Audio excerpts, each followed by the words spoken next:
radio show is more important than any other mainstream media outlet that exists. The Breakfast Club. Don't play with it, don't play with it, don't play with it. Come on, baby, don't play with it. Break the blink hot. You think I'm gonna come here when this ain't hot?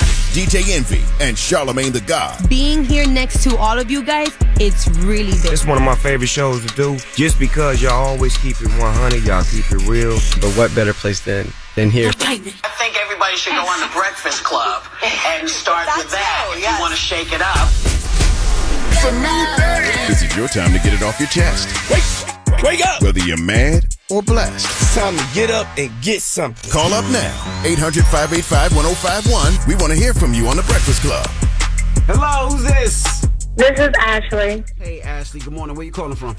Columbus. Columbus. Okay. Ohio. Get it off your chest, mama. Okay, so I'm a stay-at-home mom, but I also have my business on the side, and I just feel like my husband is just so inconsiderate half the time. Like, he doesn't understand what I really do. You know, like in the amount of work that I actually do. You know how you can fix that, Ashley? How? Go away for a day. And let everybody watch them 6 kids but on when I go away for a day, my kids, they call me. I'll be like, where's your dad? They'll be like, oh, he's in the room. Now you turn off your phone for one day and let him have to deal with feeding them kids, washing those kids, taking the kids out. Why are you giving this bad advice? That's if your wife turned off her phone for one day, you'd have a fit. Right, but then don't turn off your phone, Ashley. He doesn't appreciate her, so she's saying that she's a stay-at-home mom. And we've been together since high school. Like, he's the only man I've ever been with. Like, I really give everything and all my time to everybody. My kids and him. Do not turn your phone off for your husband, man. And let him have to take care of the kids. And I bet you when you come back, he'll be like, baby, please don't leave. Baby.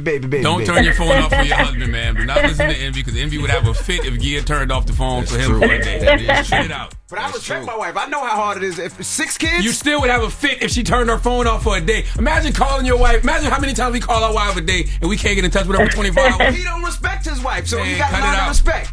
I agree. He does have to But learn she's respect. speaking for her, and you're speaking for you. So you respect your wife, but that doesn't speak to how she feel about what you presenting her. Mm-hmm. So he could think he's respecting her, and she may not feel it. That's true. But I voiced that, too, because I do understand that communication is key.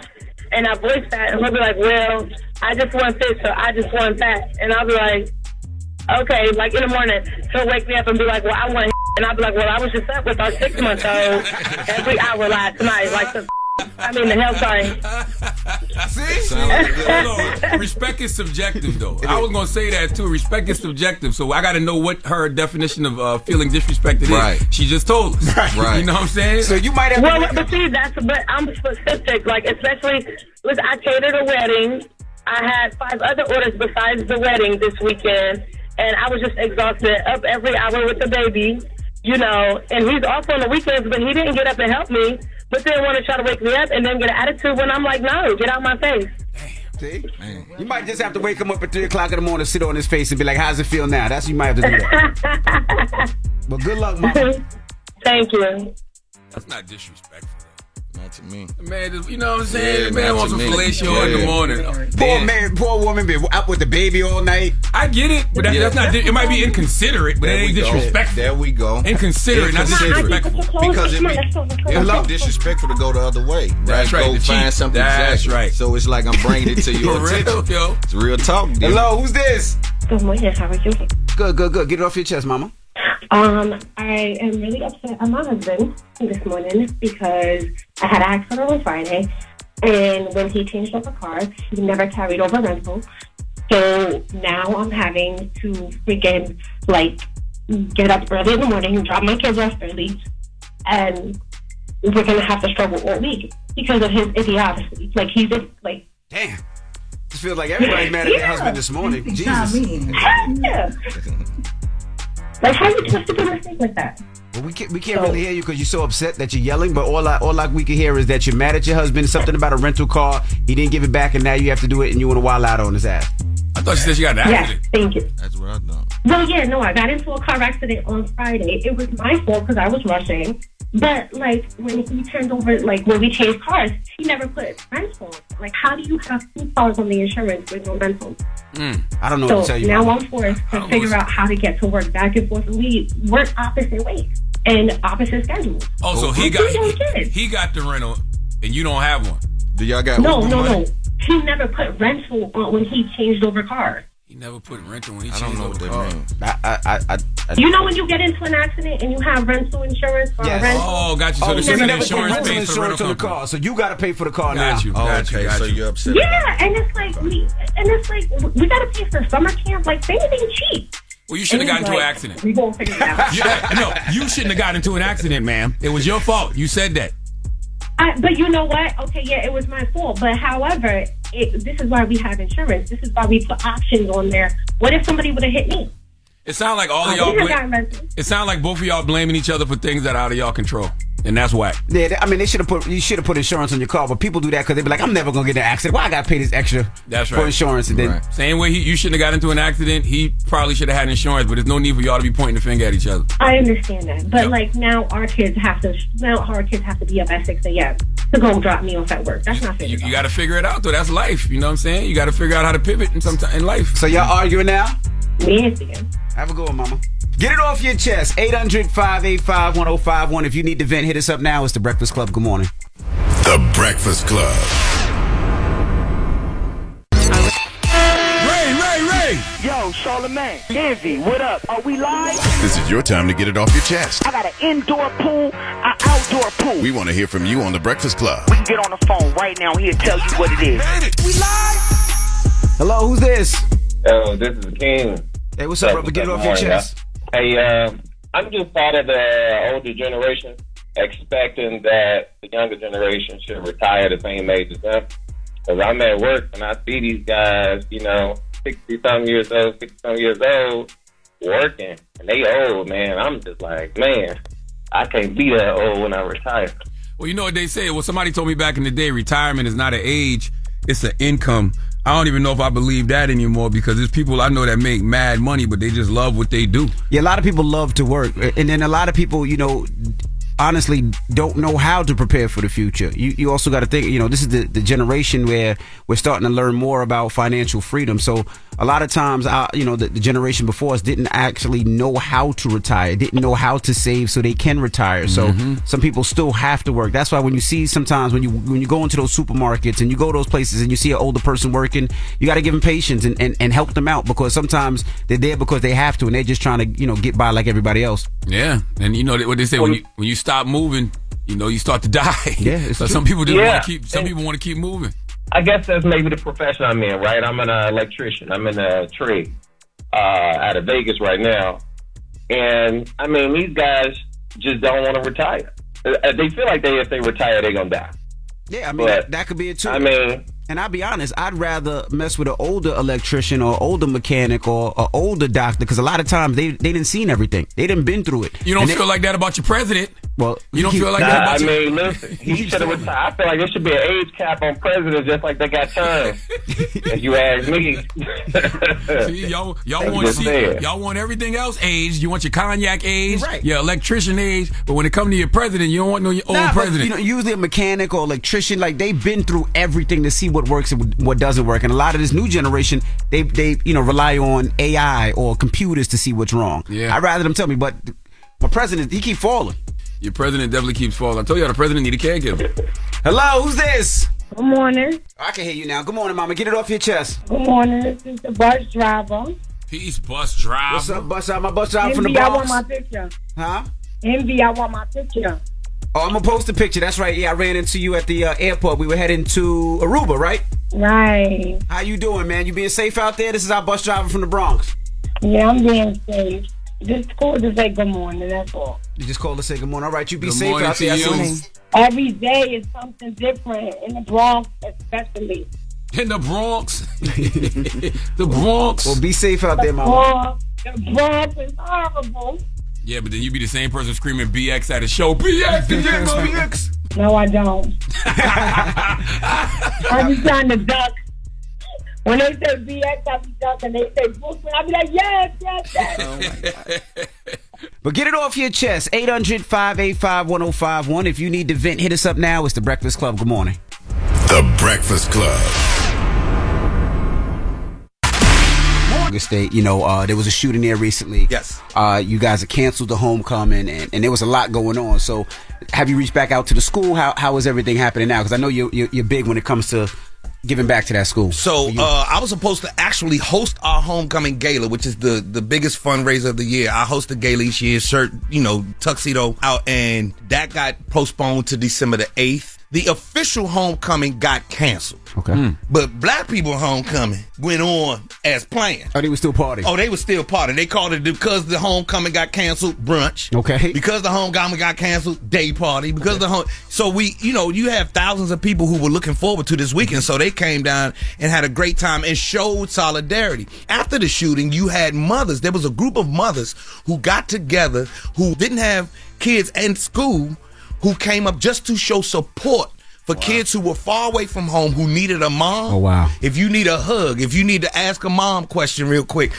we standing right here. Oh, wow. And so while the tragedy happened, and we, our prayers are with those students and their families and everybody affected, there's also this gigantic push of solidarity, this gigantic push of unity.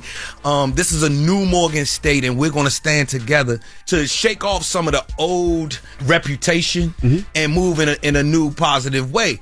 When things like this pop up, it throws a monkey wrench into the we're a new Morgan thing. So we came out even stronger. Wow. That's why I've been orange and blue since that day. My kids are walking around with the hats and everything else, and I'm screaming it out as much as I possibly can.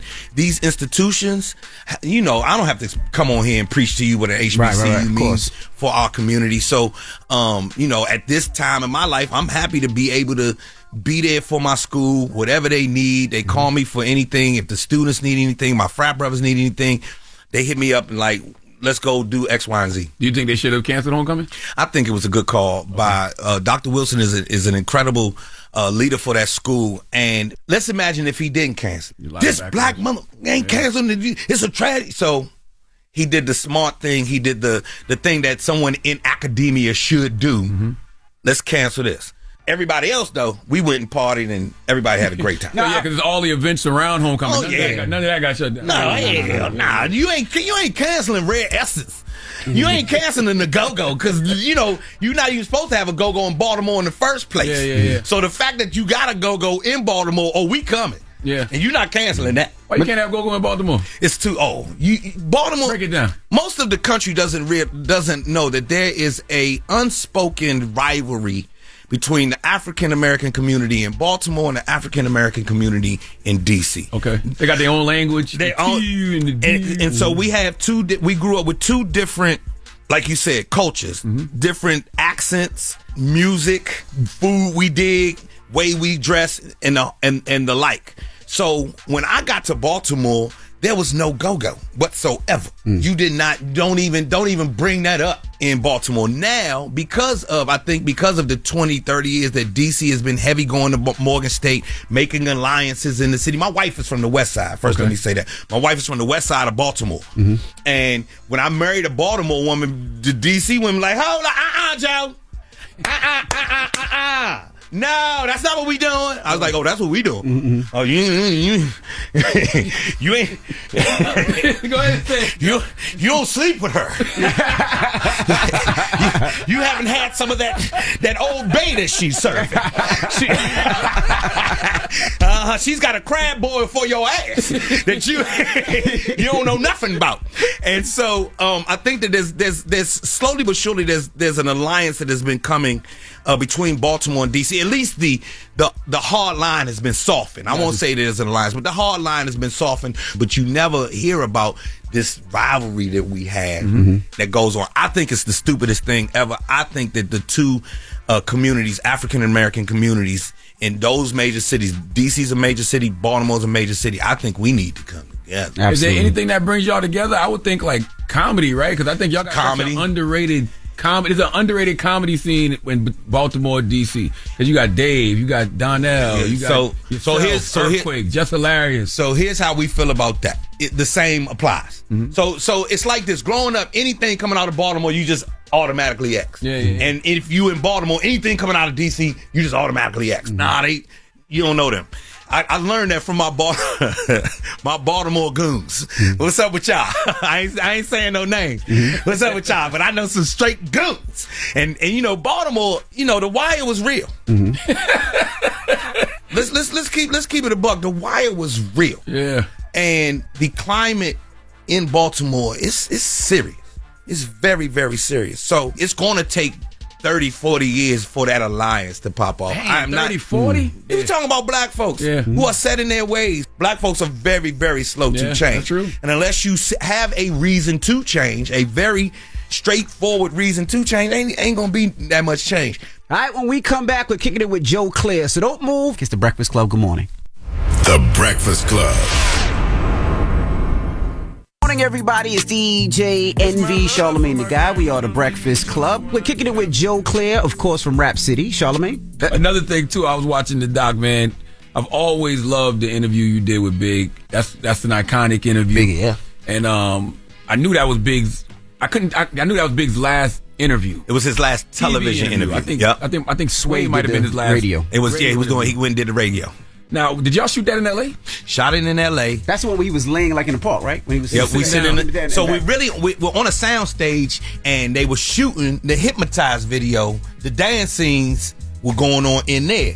So they took a break from that, sat us outside, and that's how that interview popped off. I always wondered, were you concerned for your safety shooting that in L.A. at the time? Because it was all the East Coast, West Coast beef and all of that? I'm concerned for my safety every day. Yeah. So my head is always on a swivel. So I didn't feel any more concerned than I normally feel when I go to L.A. I just know, like, doing Rap City, the thing that I knew was when you go to somebody hood, when you go to a city, you abide by their rules, you shut your mouth, don't start no shit, won't be no shit. So, I didn't have any extra concerns for my safety that day. We had plenty of security, and I'm a civilian. Yeah. Then I sit and I do the interview. It's a great day. C's and Junior Mafia right behind us. The dancing girls are over there, of course. And then Biggie said, you want to smoke something? The day just got better. I'm not a smoker, but if you're going to smoke with somebody, you're going to smoke with Biggie Smoke. Right. So I had to catch a red eye that night because I was going out on the Def Comedy Jam tour. This was the first night. So I had to fly home Wednesday after getting the interview, pack my bags, get on the tour buses coming from Kid Capri, New Jersey, coming down to D.C., pick me up, and then we drive to Dallas. We do the show in Dallas. The next night we go to Houston, do the show in Houston, had a ball, and 3:30, 4 o'clock in the morning, Kid called my phone. Like, yo, they say Biggie got shot. It's 4 o'clock in the morning. You've been out drinking and shit. Like, whatever. It's just some more hip-hop hearsay boo. Then my girlfriend at the time called me. She was like, they say Biggie got shot. Let me turn on Headline News. Y'all remember Headline News used to every half hour? First story. Rapper Christopher Wallace has been gunned down. And at this point, the interview wasn't out. Interview's not out. This is Sunday morning. I just was there Wednesday. This is Sunday morning at 6 in the morning. So no interview out. They ain't get time to chat. They still in LA partying. And just those next couple of weeks, when I got to reflect on it, I realized I was just numb. Because Tupac had just died. And now Biggie got killed. And I was like, we cannot be that dumb. Are we? Black folks, we really not that stupid, are we? Is this who we are? Time has shown that, unfortunately, it's sad. It was one of those times, Charlamagne and Envy, where I really I'm very us. I was like, man, a lot of that. So a lot of the, like, hanging out, I just did not want to do.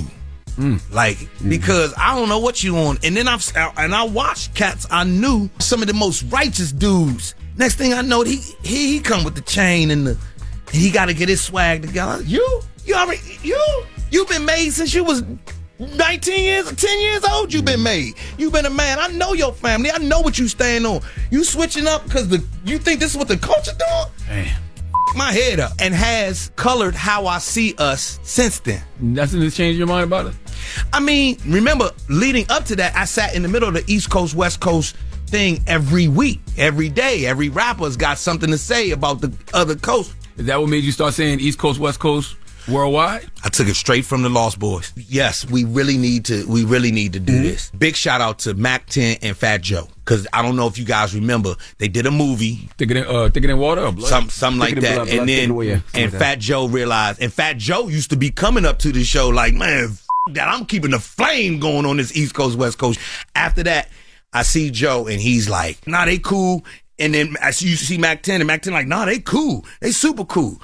And then you found out it really wasn't the East Coast versus, it was the media making it, and it was Pac against Biggie, and they used to be best friends, and now we looking at, really this came down to two best friends, fell out, now they have other influences, and that just got bigger and bigger and bigger. It was out of their control. You know, we have conversations on the Breakfast Club that have ended up confrontational. Did y'all have any of those on Rap City that y'all didn't hear? The only person who ever tried to sum me, he summed me one time. It was my first live taping, and I'm interviewing Pete Rock and CL Smooth. Oh boy, who's my heroes? I know they album backward and forward. I know everything. I know every syllable of that album.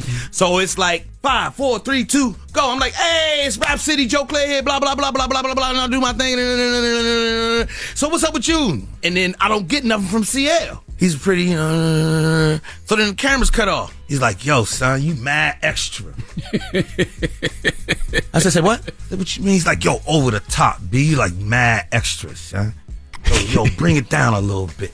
5, 4, 3, 2. All right, y'all, it's your man Joe Clay here on Rap City. I got bigger. How did that end? For me, I took it as a vet, somebody who was in the industry, showing me what he thought I should be. Mm-hmm. No skin off my, that's what you think I should be. I already know Joe Clay.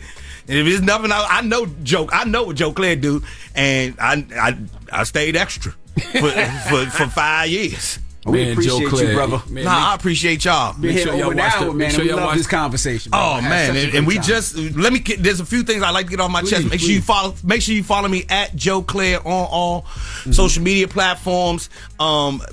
If you are in the DMV, watch me every day at 3:00 on Fox 5. It's called the DMV Zone. I am on the news every day, and you'll see it when you tune in. And other than that, just follow your boy, man. When your next shows? I do my own shows monthly at a spot called Bowie in Bowie, Maryland. So we do a comedy show in Bowie. Very intelligent, well-to-do black crap. So I love going in there. We got heavy hitters coming through each and every month. So you could just check the schedule there. And then let me see. I'll be at the. Go to JoeClaire.com. There you go. Just go there, lad. Just go. Thank you. He's struggling. Sure. Well, it's Joe Claire, ladies and gentlemen. And make sure you watch the Rap City doc on BET. It's the Breakfast Club. Good morning. The Breakfast Club. Your mornings will never be the same. Are you someone who knows you don't have to sacrifice comfort for quality? Someone who lives large in life and in the bedroom. Then live large. And now thinner with new Magnum Raw condoms. The thinnest Magnum condom available where condoms are sold. We're talking about this interview that Tyler Perry said. And Tyler Perry said this in the interview. In our society right now, black women are making a lot more money for the most part than black men, right? There are a lot of black men who are successful, but for the most part, black women are making the money. So if you can find love, if that man works at whatever job and is a good man, and is good to you, and honors the house, and honors his wife, and does what he can, because his gift may not be your gift. Exactly. That is okay. That's not somebody who's beneath you. Yeah. That's somebody who came to love you at your worth, right? Yes. And as long as he's secure in himself to know that, yep, she makes most of the money, all I can pay is the light bill. As long as she's comfortable enough to say, I'm going to cover the mortgage and all the other stuff, you've handled the light bill, baby, you can take me to dinner every now and then. That is fine. Yeah. That love, that support, that I got you, babe, it's a beautiful thing. So we're asking 800-585-1051. We're talking to women out there, black women out there. Do you believe what he says? Do you believe you should stop looking for pockets and look more for love? I definitely think everybody should stop looking for pockets. You should definitely look for love. You should look for a person that's got good character. You should look for a person that's got a good spirit. You know what I'm saying? Like somebody that's going to hold you down, as a human. Like, because finances go up, finances go down. Correct. Like, it's not always going to be about money. If all it takes is money, what are you? You a hoe. Wow. Okay. Whoa, that's the truth to the matter. If all it takes is money, you a hoe. Cindy, you have a response? Cindy, one of our producers up here. Okay, but keep in mind, as much as you're telling us to go look for deeper than just the wallets, some people just don't have any depth. There's nothing else to them. Well, I don't think you have any depth if all you're looking for is the money. No. I didn't say if all you're saying is I want to. I don't think you have any depth if all you're saying is I want to do somebody with money. But what if he checks all the boxes? He's a great guy. He treats you well. You can see him being a great father. He does everything that you want except financial. We could be friends because for me. So you can be friends? No, look, for me, I'm just saying. When it comes to ambition, like that's more important than money. So ambition equates to wealth? Like you have to have wealth to be ambitious? No. No. Not necessarily have wealth to be ambitious. No, that makes zero sense. Well, let's go to the phone lines. A lot of people on the line. These Philly women up here, tough boy. And that's why they single. Hello, who's this? Hi, I'm Jocelyn. Hey, Jocelyn. Good morning. Good morning. Now let's talk about what Tyler Perry said. What's your thoughts? I think Tyler Perry's statement is rooted in idealism. Like we're not talking about millionaire salaries. We're talking about average salaries. And even if it's $200,000 or $300,000 a year that a woman is making, men contribute different things to a relationship as do women. So a man who doesn't make a lot of money is not going to come in the house and cook and clean and, show up in nice lingerie and do all of those things. Why would I be wearing lingerie? Women, they still expect. Why would I be wearing lingerie? No. I would cook and I would clean. You know what I'm saying? And you got to put on some lingerie. And by the way, you're acting like this person is... Black women... But you're acting like this person is unemployed. They've always been asked to settle. And then when they fall and their salaries fall and they fall into a financial situation, it's like, why'd you marry that broke man? Why'd you marry a man who can't take care of you? Because I was broke too. And you attract what you Black are. women always settle. So that's unrealistic to ask them to settle now. I don't think this is settling. I really don't think this is settling. I think that, you shouldn't ask for anything in somebody else that you don't have in yourself. Don't look for nothing in anyone that you don't have in yourself. Now, see, I really feel like... How can you make those kind of demands, Envy? I really feel like when I think things got worse when people started concentrating on money, right? And I just look back at my parents, my aunts, my uncles, my grandparents. They didn't have money. Mm-hmm. It was about love. My dad was a police officer. My mom worked at an insurance company. There was no money. They just found love. But then I also think about, when I met my wife, I was 15, 16. It wasn't about money. We didn't have any money. Can you imagine just think about you broke as hell. But you like, I don't want nobody but a rich man. You broke. You broke. Why would that rich man want you? If you're broke, you shouldn't be dating. I don't believe that either. Where are these stupid rules coming from? Hello? Hey, what's your name? Shay, what's your thoughts on what Tyler Perry said, Mama? I do understand where he's coming from, and I do also understand where Charlamagne is coming from because I feel that way as well. But I don't think he's saying lower your standards. I think he's just speaking on if you are with someone who just works a regular 9 to 5, and he's affectionate, he's treating you right, he's taking care of the things that he can take care of. If you're working, you can take care of some things, and it's a genuine person. Don't try to look for someone who makes all of this money just for you not to receive other things that's important as well. Like, don't necessarily worry about finances. But I do understand where Charlamagne is coming from with women. They do tend to always say they want a man with so much money and all these things, but they don't have as much money as well. That's They want a man with all these fancy cars, but they don't have none at all. Right. So... That's absolutely right. Because why would a rich man want a broke woman? Why would I want a woman who just wants me for my money? You know what I'm saying? That I'm going to end up giving you half of everything that I've ever acquired when this relationship is over for what? Now, Victoria, somebody else that works up here, just came running in the room. And she came in here so Dominican just now. She came in here very spicy. She was so Dominican when she walked in this room.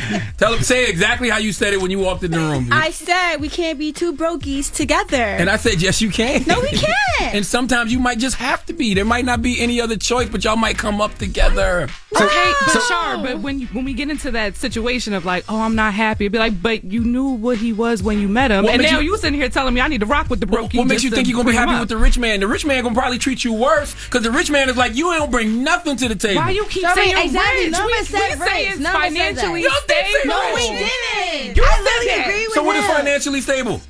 I just said someone that's able to take me out as well. I'm not asking for no bougie stuff or anything. All I'm saying give me a is, number. What's financially stable to you?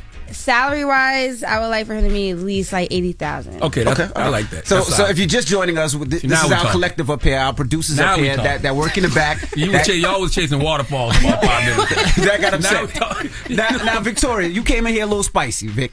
Now, if a guy treats you well, does everything he's supposed to do, he's not cheating. Know how to salsa. You know what I'm saying?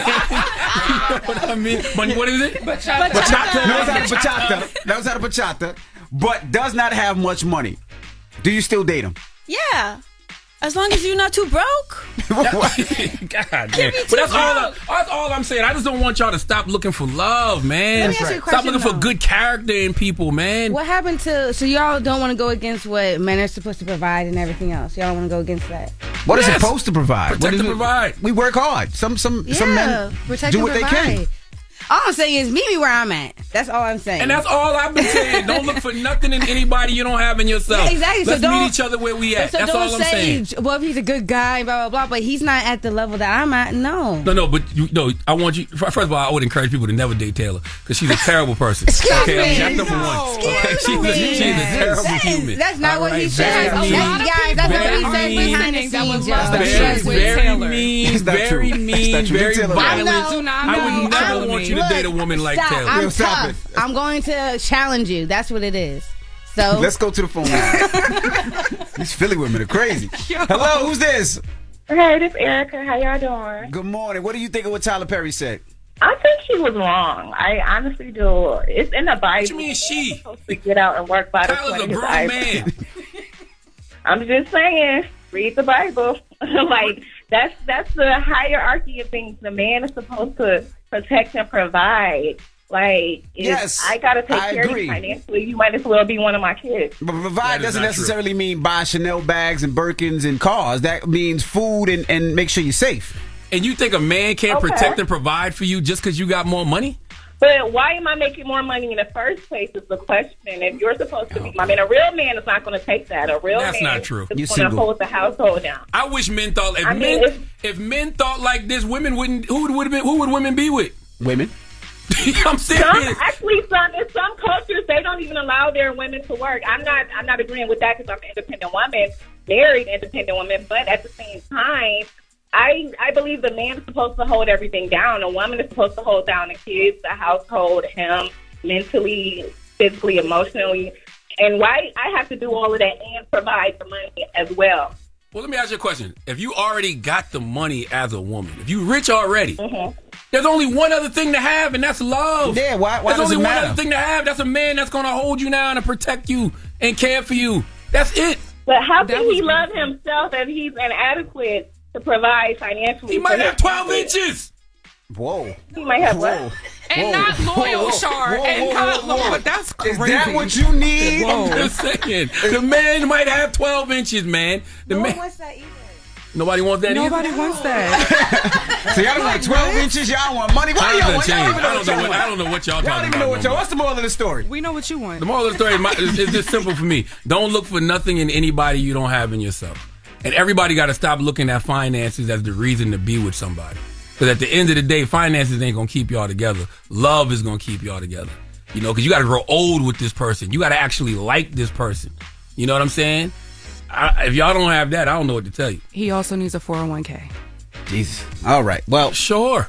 When we come but back, you also got to be a nice person. That's right. You know what I'm saying? There's plenty of rich men that will treat y'all terribly. How we going to grow old together if you can't afford to grow old together? Damn. Make it I don't know make what sense. you're talking about right now. I just know.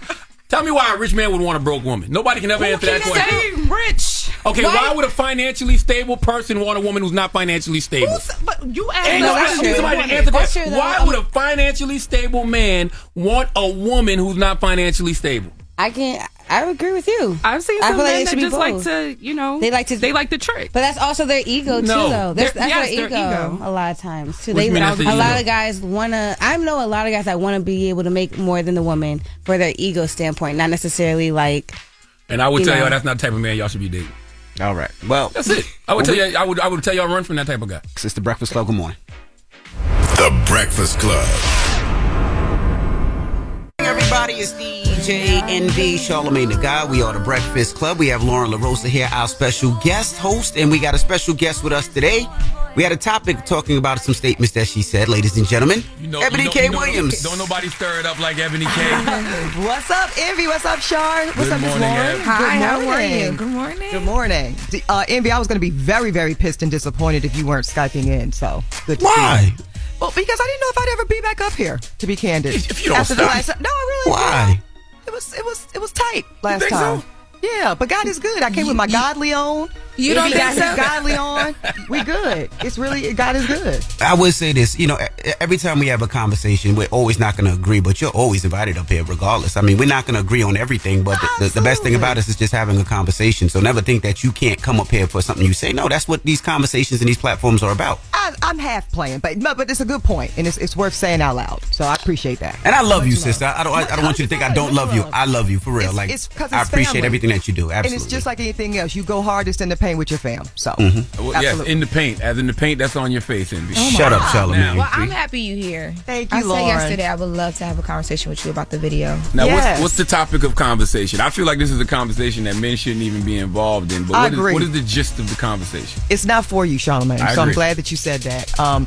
This is a conversation for ladies, and I texted my good friend Charlamagne. I said, as a friend to the show, I heard the conversation yesterday. I appreciated the critique and the constructive nature of it. And I said, since I'm down the street on the train, let me pull up and I want to hear from you, Lauren, about what you agree with and what you disagree with, and have a ladies' conversation about Let's do it. Yeah. So I think for me, I'll start with what I disagree with.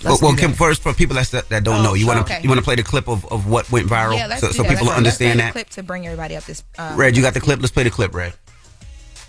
The reality is that our marriage and partnership market value is depreciating with every passing year. No matter how good we look, no matter how fit we are, men are still seeing primarily our presumed dwindling fertility as a knock against us. So here's my advice. If you are a young black woman in college and you know in your heart and in your head that you want to prioritize family, I suggest that you simultaneously pursue that MRS degree right along with that BA or JD.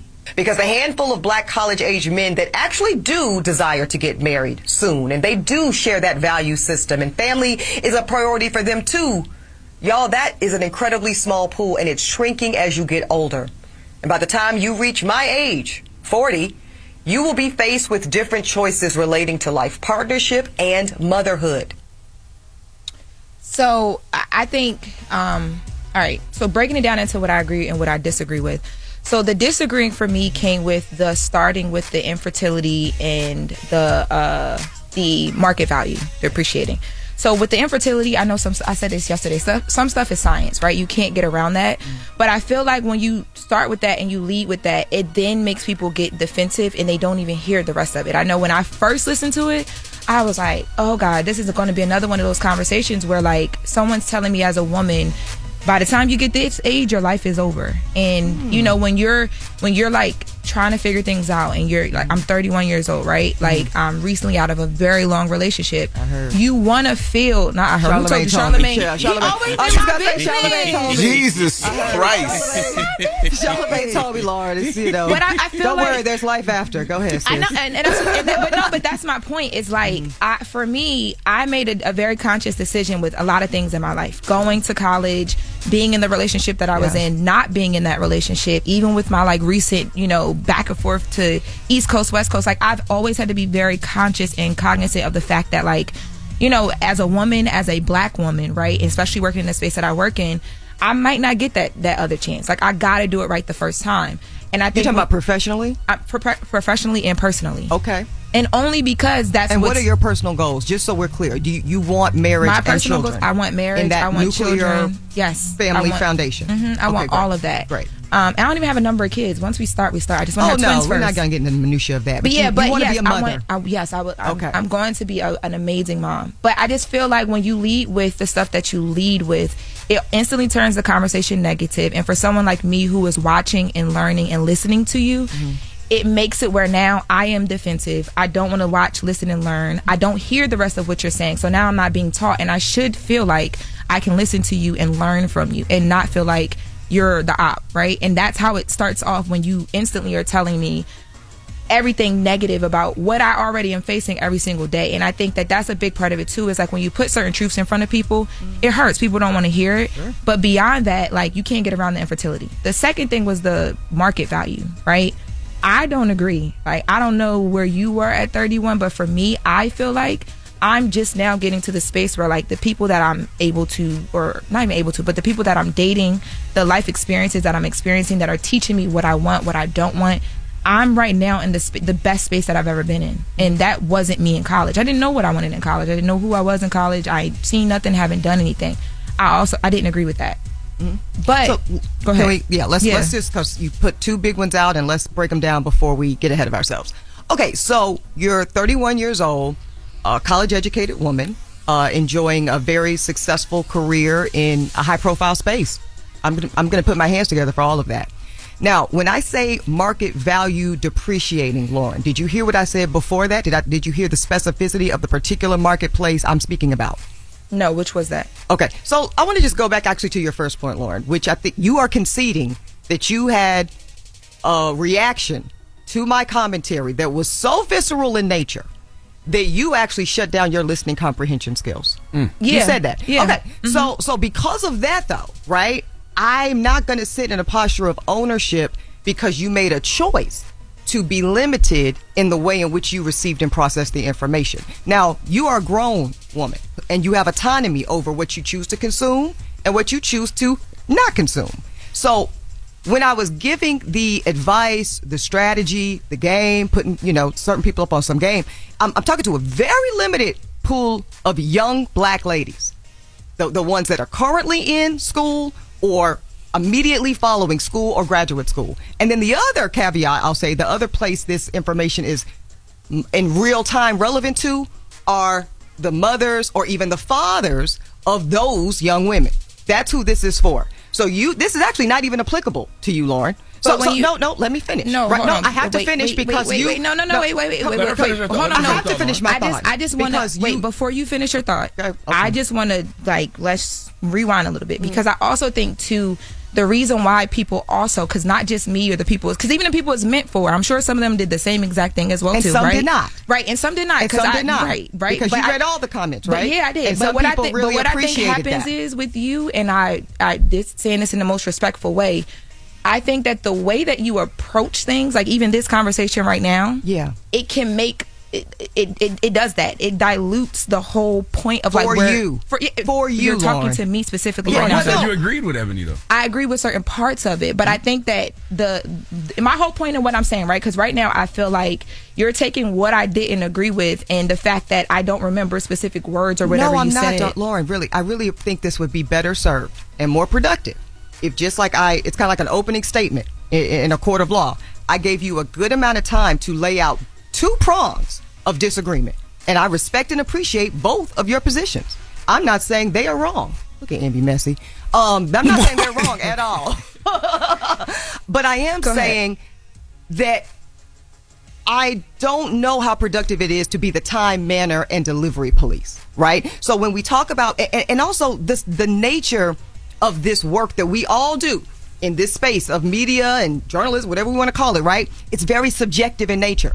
So for everybody, Lauren, that takes your position, which is very valid, it was visceral to me. I found it triggering. It felt hurtful. I felt attacked. I felt policed. I felt on, whatever it is.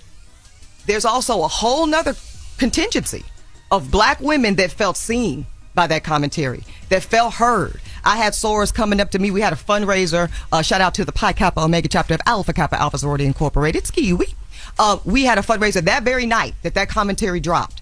And I had sorors coming up to me who are more in my age group, right? Because that's the first thing we need to acknowledge. Yeah. Lauren and I are not the same age. Mm-hmm. There's a good 10 years between me and this lovely young lady. Mm-hmm. So I'm speaking from a purview of experience that looks a bit different. Not vastly so, but a bit different. I agree. And my peers who are 40 and up are like, I wish someone would have told me.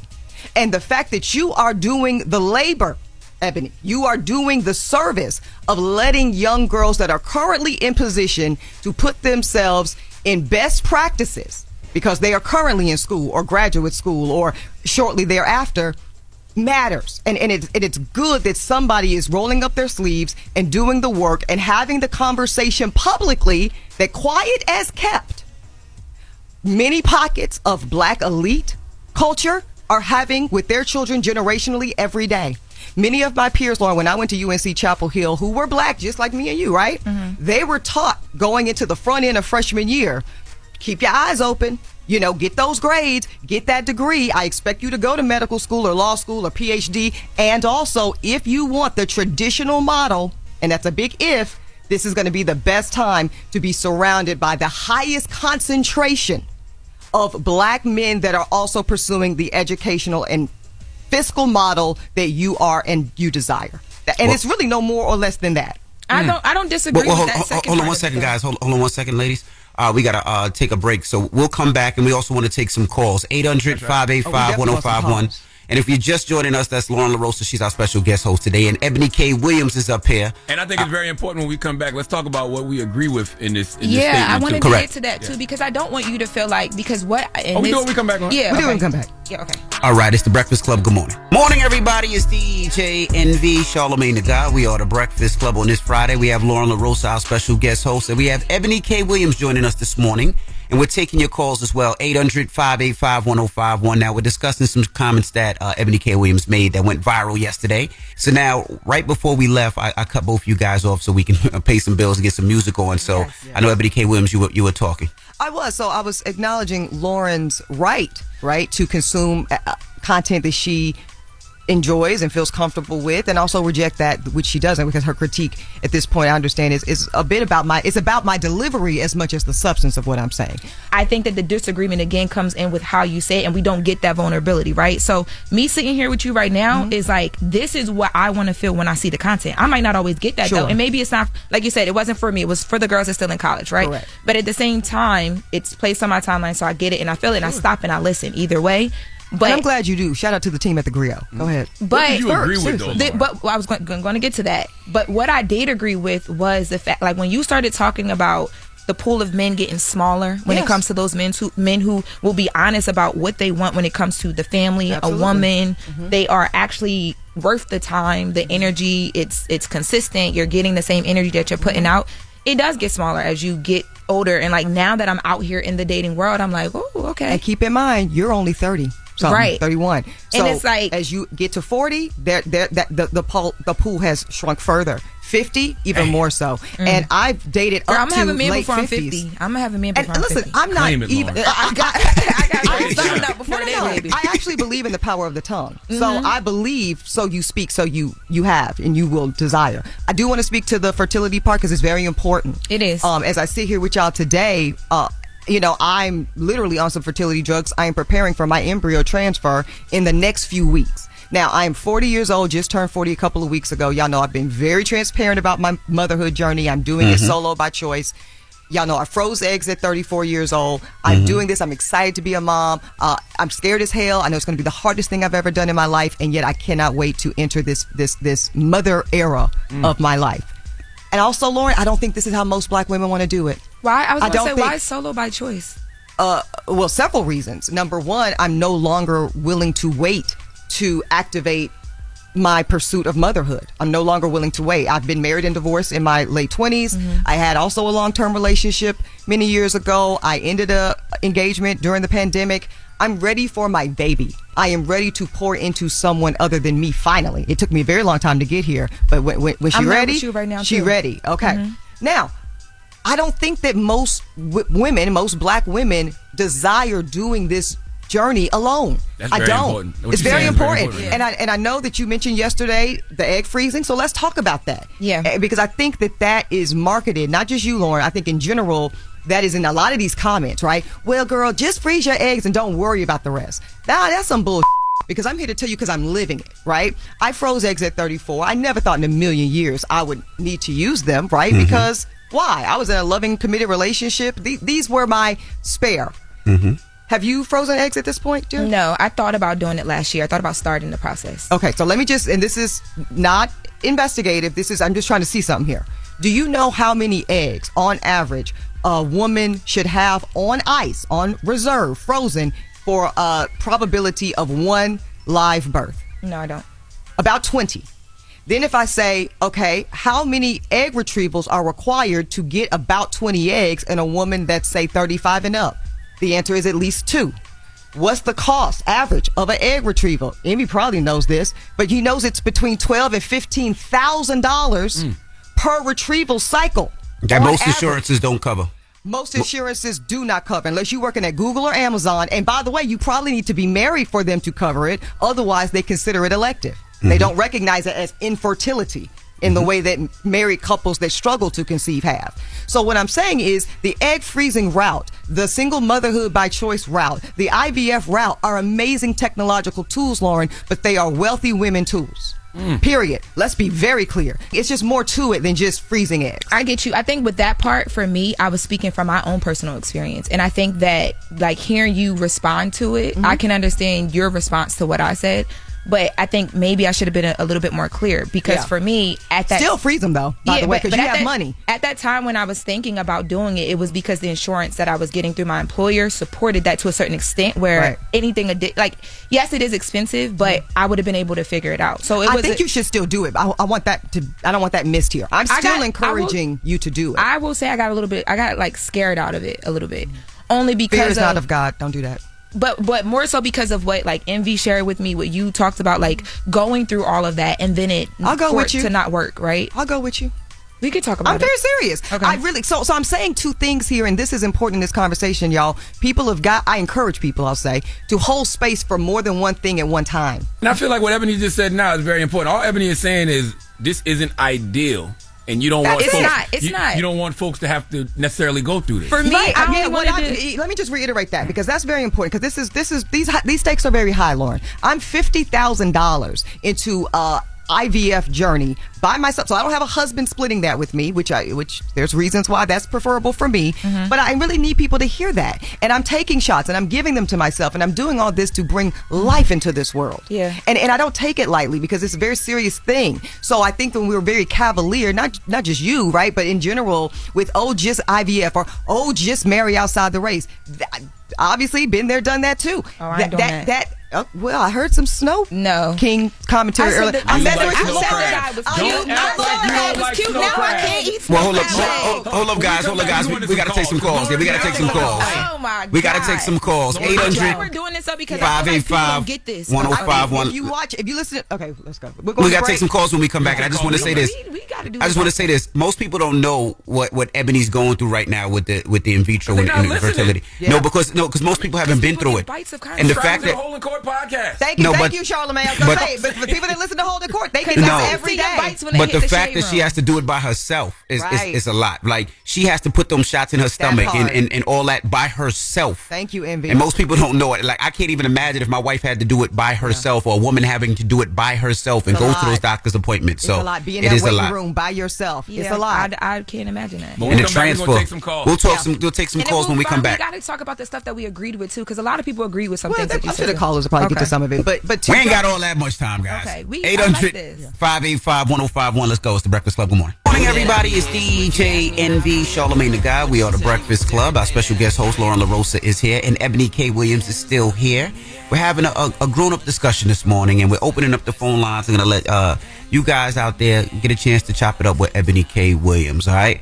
800-585-1051, and we just want to say it's a respectful conversation. So as soon as the disrespect happens, we're banging on you. That's right. No bus drivers right now. Okay, bus driver gate has happened. We're on to something else now. You stop it, Charlamagne. Hello, who's this? Alicia.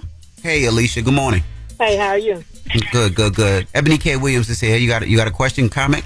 Oh, well, I just kind of wanted to agree with her. First of all, she stated that if this is what you want in your life, this is what I suggest. So she was not pushing that on anyone. But if we're being honest, that's what our counterparts teach their girls. To go to college and find a husband. Education is almost secondary to especially white Southern women. So I don't see a problem with it.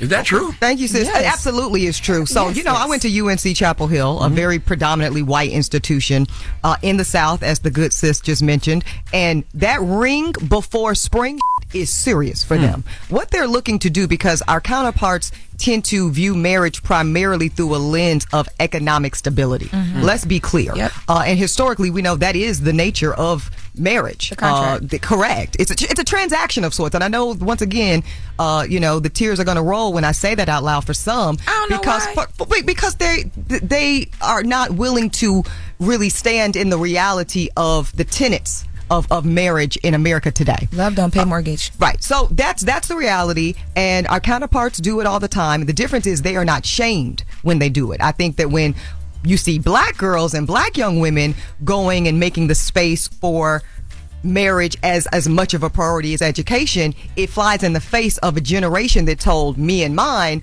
go to school, stay focused, don't get pregnant. Boys are a distraction, right? They're going to throw you off your game. Get your education, get your money, get your house, get your power. Figure out who you are, stand in it, and then go partner, get married, and live happily ever after. The challenge with that, because that's the model I took, I'm proud to have taken it. I had a little default start in marriage that was not for me, so I divorced him. Not a problem. Great guy. Here's the thing. Is most black women do want the traditional marital nuclear family model. And when you get to a certain level of income as black women, a certain level of power, a certain level of being able to travel the world on your own dime and be in the Sky Lounge without some dusty son swipe. That shrinking happens. The shrinking happens. And also, let me tell you what else. You move different, sis. You move. You think your swag is on 1,000 today and it's very high and I love seeing it. Wait till you're over that $1 million a year mark of income. Wait till you own your $1.7 million property in your own name and only your name is on the deed. Based on a true story, Ebony K. Williams. I'm just saying, you ain't nobody's gonna be able to tell you unless they're coming all the way correct. Period. And that's gonna make that pool rather even smaller. Go ahead, Andy. Let's take some more calls. Yeah. Yeah. Sorry. Hello. Who's this? Sophia. Hey, Sophia. What's your question for Ebony K. Williams? Not question. Well, I guess a question. I have a few things. Like, how were you raised? I seen that you were 40. I'm 48. I'm a black woman raised with black women. We were not raised to go look for a man. We wasn't raised to just go look for a ring. Oh my God, I just have to have a man. We were raised to respect ourselves, to love God. And if God saw fit for us to be married, our husband would find us. Like, it's like you putting your failures or how that you seem like you failed because you didn't get a ring in college, that you putting it off on other women, especially black women. I don't know any other race, but that's not how I was raised. Okay, let Ebony respond. So, yeah, good morning, good sis. So listen, I was raised by a God-fearing, incredible black woman named Gloria, who raised me to go to school, go to more school, get the bag, and stand in my truth and power. So that's the first answer to your question. As for failure, I don't have any in the space, dear. I actually was married. I had a beautiful cushion cut diamond on my finger until I decided to give it back because I no longer wanted to be married. So I don't have failure in the space. The only reason I'm not married is because I divorced my husband. Now, as to putting this on black women, I'm doing no such thing. What I know for fact, because I have sorority sisters, I have good friends, I have a strong global sisterhood of black women who tell me, some of them tell me that despite their success, despite their careers, and despite their money, they, in their heart of hearts, still desire marriage. It is something that they want. And I think we got to get rid of shaming black women for wanting what they want. For the black women that is already a desire of their heart to be married in a timely fashion, that's who this advice is for. If you don't want that, I want nothing but what you want for yourself. I think a lot of people take the stance that she took because you literally, like, a lot of people don't know certain things, right? They don't listen. Yeah. But I also think that... Say that part one more time. They don't know certain things and they don't listen. But wait, another important point is I think a lot of people take you just as a personality and all that you have going on as like you look and speak down on people. And I think with black women it's instantly triggering because we've had that happen so much, right? And that's why that happens where she's like, well, how were you raised? Like, even the way that she came into that call was like, you think that you're better or you think that you're doing something that other people have not done, right? And I think that happens a lot with you. Yeah, it's a projection. Yeah, so I'm 40, right? So none of that's new, Lauren, just so you know. Like, I know, when you walk through the world carrying yourself the way I do, having my aesthetic, projections and presumptions about who I am and what my values are come with the territory. But that's also why I do the work I do. I got 100 episodes of Holding Court people can watch. I'm on every day here locally in New York, channel 55, 11:30 a.m. Equal Justice with Judge Ebony. Yes, I'm judging you. And several other things. I got 2 books out, including Bet on Black. What'd you say, baby? I saw Equal Justice in Vegas. You saw it? Yeah. Yeah, it's nationally syndicated. I'm in 85% of American homes. So there's lots of content to consume. Well, let's go to another caller. Hello, who's this? Hi, my name is Tish. I'm calling from Houston. Hey, Tish, what's your question for Ebony K. Williams? It's not really a question. I'm just saying well, first of all, good morning to everybody. I just want to say that I am Team Ebony, and I don't see anything that she's saying is wrong. She's let her platform, everyone who follows her, know that as an older woman, I'm just giving you advice. I've been there. I've been through college, and this is my feelings based on my experiences, and I just feel like she should be respected for it. Okay.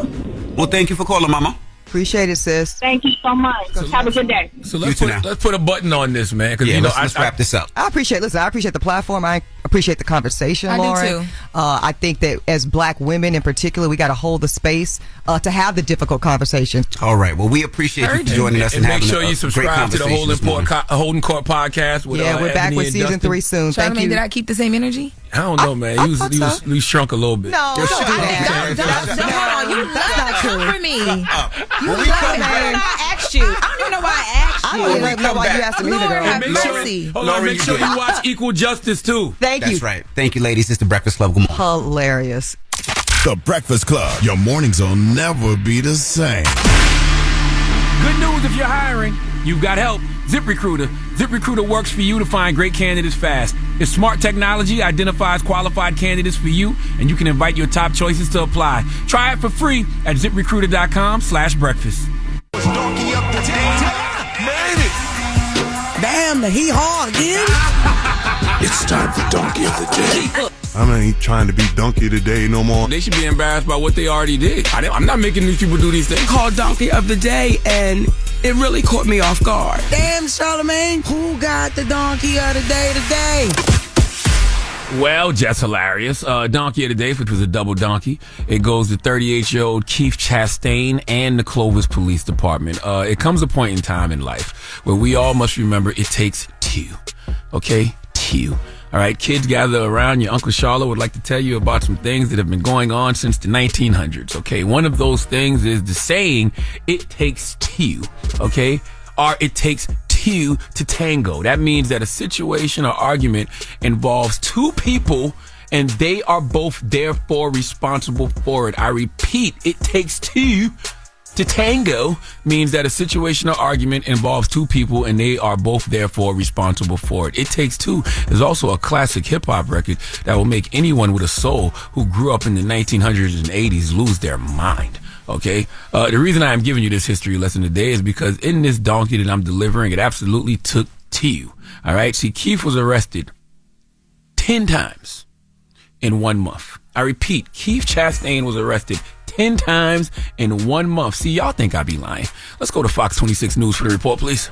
Local law enforcement agencies say they are very familiar with 38-year-old Keith Chastain, who has been booked in Fresno County Jail not once, not twice, but 10 times in the last 31 days. Lord have mercy. Chastain is from Fresno and is currently facing 18 felonies and 15 misdemeanors from his recent arrests, according to Clovis Police Department. His charges include stealing 6 vehicles, a DUI, vandalism, fraud, possession of controlled substance, and more. Clovis Police Department alone says it has arrested Chastain 6 times in the last month. Around 9:30 Tuesday morning, Clovis police received a call about a stolen truck that Chastain was suspected of driving.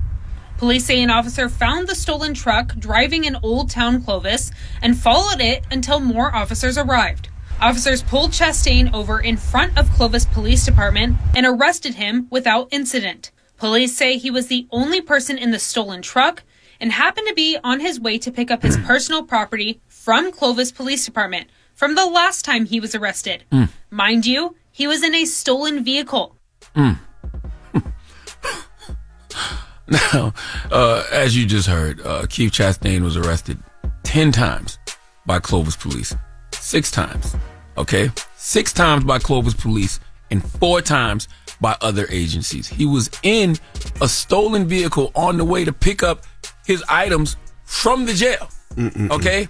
Now, if he had gotten locked up by different agencies once or twice, I would understand. But if you get locked up by the same agency, the Clovis Police Department, 6 times, at what point does it become the police department's fault as well for constantly letting you out? At what point does it become a judge's fault for constantly granting you bail? He's facing 18 felonies and 15 misdemeanors with charges including stealing 6 vehicles, DUI, vandalism, fraud, possession of a controlled substance, and a whole lot more. At some point, maybe after arrest number 3, possibly after arrest number 5, surely at arrest number 6, someone at the Clovis Police Department has to say, no need to let this man out because he's just going to come right back. Okay, if the Clovis Police Department had a customer loyalty program like Starbucks or Subway or Sephora, this man, Keith, would get his 10th arrest for free. Okay? Get arrested 9 times, get your 10th arrest for free. Clearly, this man has a boyfriend behind those walls. Either that or he likes the food. Okay, when someone shows you who they are, believe them. And this man, Keith, has shown us he's a serial criminal. Okay, so give him what he wants. And what he wants is clearly 0 bond. 10 arrests in 31 days. Insanity is doing the same thing over and over and expecting different results. So yes, Keith is insane because he keeps committing crimes and the same crimes and getting locked up. And the Clovis Police Department is insane because they keep locking Keith up for these crimes, the same crimes, and letting him out. They both are to blame. So please give Keith Chastain a he and give the Clovis Police Department a ha together because it takes 2 to give them the biggest hee-haw. This man wrote his name in jail, yo. That's why they say don't write your name. They say don't write your name on the walls in jail. You keep coming back to that jail. Jesus. The Breakfast Club. 6'3", 6'4"? Like 6'4", 6'5". Damn. Now, Swiss, is this your son that played soccer and then stopped? No, that's the one right. That's my little brother Kazi. That's your little brother Kazi. Everybody in the house is your little something, man. That's a fact. Fair enough. Now, as we approach the holidays, what does this time of year mean to you, Swiss? Oh man, holiday times is definitely family times and definitely times to, see how other people are doing. Because I notice like during the holiday times, I see a lot of pressure come on people of what they can do and what they can't do, and I just want to, I just want people to find their balance. Absolutely. When do you find the time for a lot of the stuff that you're doing? Because you're producing, you do verses, you're traveling, you have kids. When do you find the time to continue to create and do all these amazing things? Everything I do is under the umbrella of creativity. So like I make the time and I need to stay busy. That's the key, is like to stay busy because I don't feel I started yet, to be honest. I feel like I'm just now starting. Although I've done a lot of things, I feel like I'm just now starting because I actually know what I'm doing now. Oh, explain that. Expound on that. You know what you're doing now. Yeah, because when I started, I was, a teenager, and things was happening and moving so fast. So you don't really know what you're doing at that age. You're just having fun. Now that I still have fun, but now that that's passed, you got time to say, okay, let me change different things. Let me set different goals. I went back to school to did 3 years to know what I'm actually doing instead of just doing what people are telling me that I'm doing or believing what somebody's telling me I'm doing instead of really knowing what I'm doing. It's a big difference. What's your favorite holiday memory? Is it New York and the Bronx? Is it now? What's your favorite holiday memory? It's all of them. Technically, like we have fun as a family. Like we have a big family. We have fun. We tell jokes. We play pranks. Play a lot of games. Uno. We're very competitive with the ping pong, Uno, Monopoly. Who wins on Monopoly all the time? Monopoly will start an argument in my house that'll last 3 days in my crib. Yeah. Same. Who wins? Yeah. Alicia's very good. She's very strategic. Egypt's very good. Egypt. Little brother Egypt, he's like the Monopoly man. He's like Daddy Warbucks. Like he loves money. Loves money. He gets it from mom and dad. He loves just counting the paper. Like no, he's addicted to money. I'm telling you. Yeah. Serious. Yeah. Like he and I said, do you have any? What's your expectations for the holidays? Because your dad's been doing very well for a very long time. So do you even have any wants? I want everyone to tune in to Drive, what we just made. Okay. Then I want everyone to just really cherish this time with their family. Like that's what I want. I don't really have a lot of physical needs this year. I have spiritual needs, I have family needs, and I want people to really just cherish this time with their loved ones right now, because the state that the world is in right now is just really, we need that. That's real. Now let's talk about the show Drive, right? Now Drive is a car show that comes out. Most people don't know that anytime before I purchase a car, I call Swizz. And then when I get the car, I FaceTime Swizz. So if a FaceTime ever comes up, Swizz will be in the bed sleeping. And he'll wake up, what did you get now, Envy? What did you get? Like, we're so excited for cars. So let's talk about Drive and what made you want to do this show, Drive. Well, in Turbo, I paid $6,000 for it at the time, and ever since then, I just been into cars and collecting, and ended up doing car shows. So when this opportunity came, community, family, father and son, you know, you don't really get to see father and son bonds from our community. That's positive. So I thought that was a plus, and we wanted to educate people and not just show bling cars, not just putting $1 million cars up, but really showing the everyday person how they make magic as well. You know, and which I think is phenomenal. What's it like working with each other? Who, my little brother? We have so much fun. Like, it's not even funny. Like, we don't really have we have perfect synthesis. We know how to work with each other very, very well. I was going to ask, you know, you guys went to different markets, so you seen the car culture in New York, you know, the car culture in Houston and California. What was your favorite car culture and why?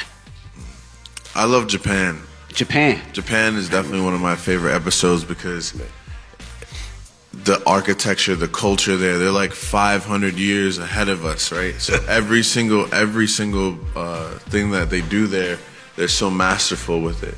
So when we went to go see the drifting, we went to actually go drift with the Tokyo Drifters, the drift champion. Never again. We just saw how crazy, like, skillful they were for us to put our lives in their hands and for them to actually, you know, be able to handle that. You know, they were good. When you say 500 years into the future, like, what do you mean? Like, you know, America's a young continent. Like, Asia is way older, and culturally and well, I'm just talking about the technology of the cars. Historically. Yeah. Oh, no, we're not flying. We're about to make him go deep on you. But in the terms of them being masterful at every single thing they do, whether it's making a drink, cutting ice, designing, doing anime, comic book sketches, architecture, painting, clothes, we go there for inspiration. So being over there to go into the depth of their culture that was definitely one of my favorite episodes, and you'll see why. All right, well, salute to Swiss Beats and his son Nasir. And when we come back, we got more with Swiss Beats. So don't move. It's the Breakfast Club. Good morning. Everybody, it's DJ MV, Charlamagne the Guy. We are the Breakfast Club. Now, last week, we got a chance to chop it up with Swiss Beats and his son Nasir. Oh, man, and it was so good because it was for our annual Change for Change. I got to salute to Amazon all throughout our Change for Change because they were taking care of people's holiday wish list, as well as a nice event we did here last week where they gave everybody who came to the event $1,000. So thank you to Amazon. All right, well, let's jump into our interview with Swiss Beats and his son Nasir. Who's your favorite road trip partner, Swiss? Nasir or DMX? Because we always hear about the stories of you and X in the car. That's legendary. That's a hard one. I love you, but I gotta say DMX. I love you too. For a lot of other reasons. You know, X was very animated. Nas is laid back. He can get animated when he wants to, but I would get to hear stories from X that I never heard before when we're in the car. Like the last car ride we drove, I went to go visit him in like upstate New York, and he wanted to go see Scarface in Boston. And he's like, yo, you know, Scarface is in Boston tonight. I was like, okay, shout out to Scarface. You know, I just drove like 2 hours to go where he was at in the first place. And this one I had the 720 McLaren, so it's a sports car. And I used to always bring the cars up so X could drive them around when I visit him. And he's like hinting again, I want to go see Scarface. I'm like, you want me to take you to see Scarface? I just drove 2 hours. And he never really asked me for things like that, so I can tell that it was something that he really wanted to do. So we get in the car, we go 5 hours to see Scarface. Wow. And the whole time, 5 hours in a little ass car. This wasn't no big Escalade. Like it's little car. Like his arm and their arms were touching the whole ride. Yeah, my ass still hurt from that drive. Right? And so we're driving and he's playing old school music. And then he stops the music and he asked me to record him, which he never does. And he just like gave me his life story. Like I never heard it before. Wow. And that was our last drive, but it was epic. Wow. You still have of course you have the absolutely. Yes. Wow. Yes. Wow. And we went on stage and he rocked with Scarface. Wow. All night. Is it time for a DMX documentary, a true DMX movie? It's always time to witness greatness. But I feel that it just has to be. Me personally, I just wanted to be shot and directed like to the standard of what he gave us. He gave us timeless moments. He gave us, you know, his life, literally. And so I feel that, you know, a lot of people have been pitching documentaries and movies, but they don't, you know, it needs to have the right care. And I want it to be the biggest thing in the world for him. Yeah. Nas, did you learn anything about your dad that you didn't know? No? After working on this series, taking these long road trips?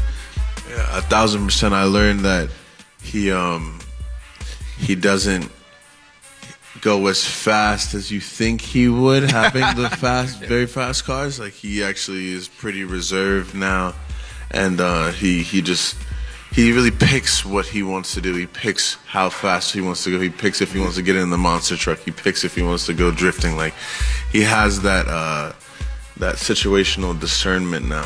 I feel like that's pretty good. Situational discernment. I like that. I was going to ask, you know, with all the artists that your dad worked with, who did you enjoy listening to and talking to the most? I have two, because I haven't sat down with the first one I'm about to tell you, like on a personal note. But Lil Wayne is definitely one of my favorite artists ever, and that my dad has collabed with as well. Pharrell. Yeah, I remember being a kid and like his energy just lit up the room, and he has such a great spirit. I can feel it, and I remember that feeling till this day. Now you said Pharrell. Now this is your dad's Pressure. Now Busta, probably about a month ago, said he's doing an album where Pharrell, Timbaland, and Swiss Beats are the EPs. How does that happen? You know, Busta is somebody that don't back down easy. You can't tell him no. And he signed us up for his project. and we just said, okay, let's do it.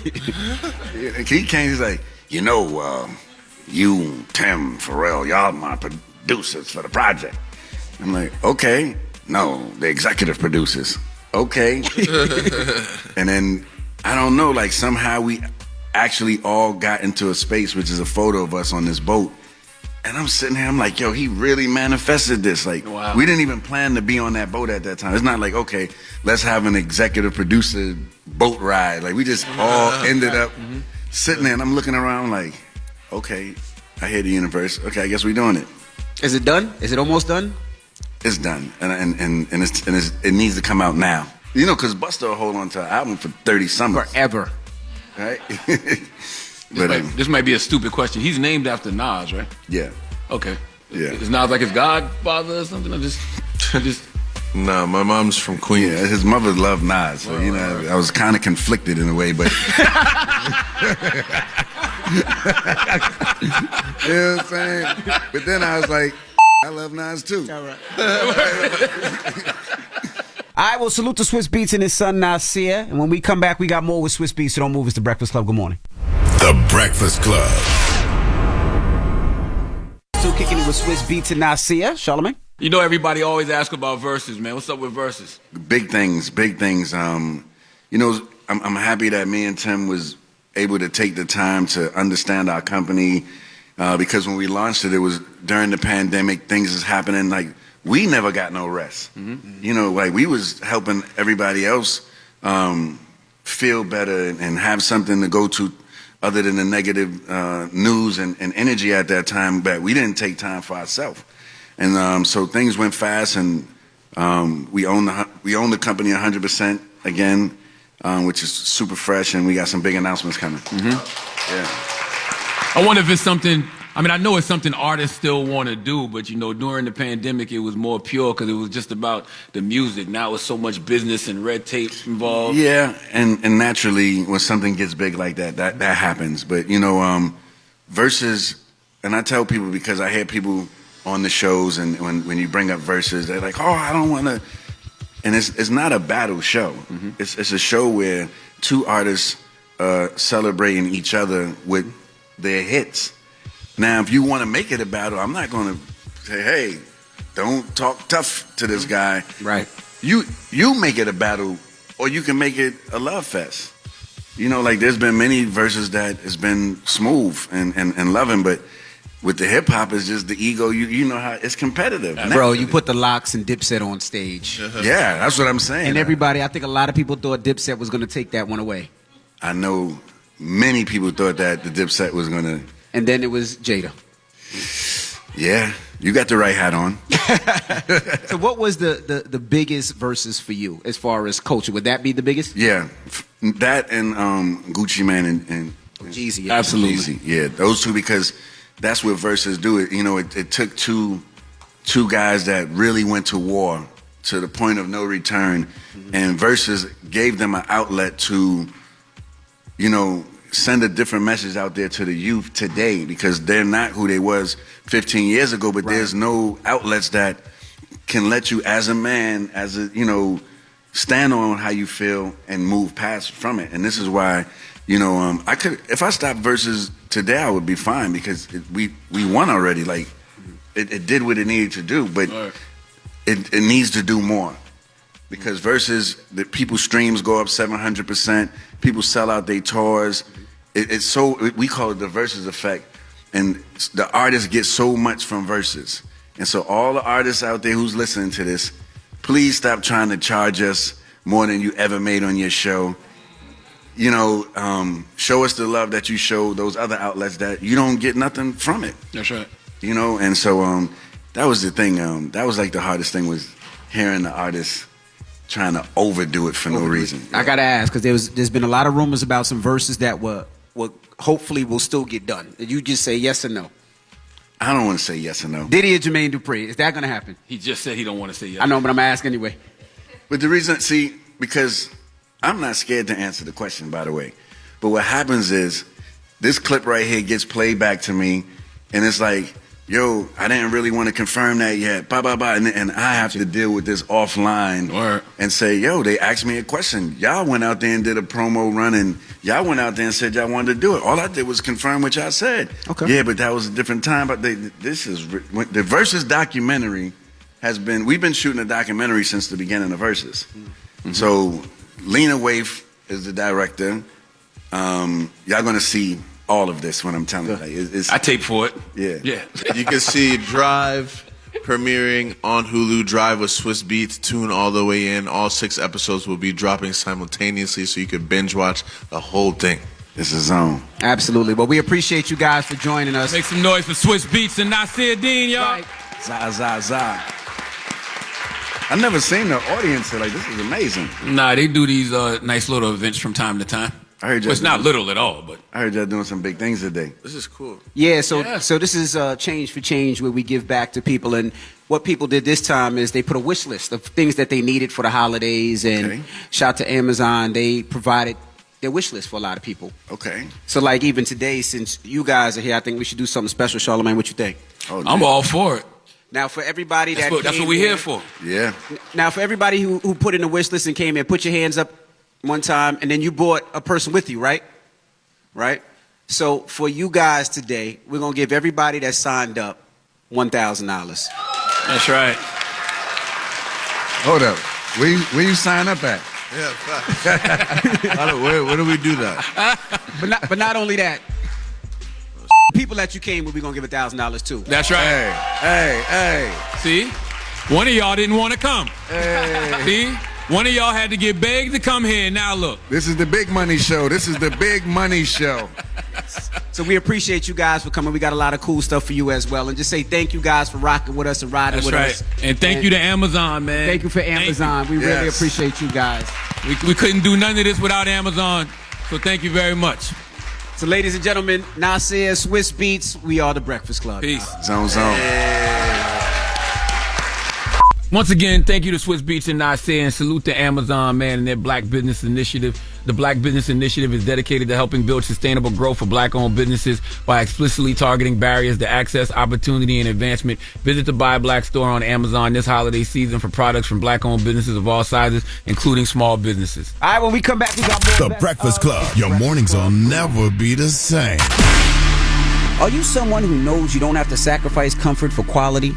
Someone who lives large in life and in the bedroom. Then live large. And now thinner with new Magnum Raw condoms. The thinnest Magnum condom available where condoms are sold. Made it. Are you getting to the yams this Thanksgiving? We got more coming up with the best of the Breakfast Club. The Breakfast Club.